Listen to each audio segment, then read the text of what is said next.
Hello. Welcome to film Jalsa. This is Shraddha. లేటెస్ట్‌గా సంక్రాంతికి release అయినటువంటి 'సంక్రాంతికొస్తున్నాం' సినిమాతో డైరెక్టర్ అనిల్ రావిపూడి అయితే 8వ హిట్‌ని తన అకౌంట్‌లో వేసుకోవడం జరిగింది.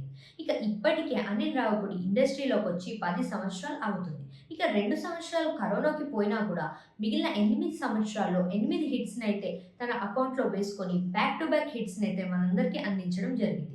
ఇక ఇండస్ట్రీలో 'జక్కన్న' తర్వాత బ్యాక్ టు బ్యాక్ హిట్స్ అందించినటువంటి డైరెక్టర్ ఎవరా అని అడిగితే ముందుగా గుర్తొచ్చే పేరు అనిల్ రావిపూడి. ఇప్పుడు ప్రస్తుతం 'సంక్రాంతికొస్తున్నాం' వంటి ఒక మంచి సెన్సేషనల్ బ్లాక్ బస్టర్ హిట్ తర్వాత అనిల్ రావిపూడి తన నెక్స్ట్ ప్రాజెక్ట్‌నైతే ఇక అనిల్ రావిపూడి గారు తన అప్‌కమింగ్ ప్రాజెక్ట్ అయితే మెగాస్టార్ చిరంజీవి గారితో ప్లాన్ చేస్తున్నారు అని చెప్పేసైతే ఇండస్ట్రీలో కొన్ని వార్తలు వినిపిస్తూ ఉన్నాయి. ఇక మెగాస్టార్ చిరంజీవి గారి కోసం అయితే ఒక మంచి ఎంటర్‌టైనింగ్ యాక్షన్ ఫిల్మ్ అయితే రెడీగా ఉంది అని చెప్పేసైతే చెప్తూ ఉన్నారు. ఇక ఈ సినిమా కోసం మెగా అభిమానులందరూ కూడా చాలా ఎక్సైటింగ్‌గా ఎదురు చూస్తూ ఉన్నారు.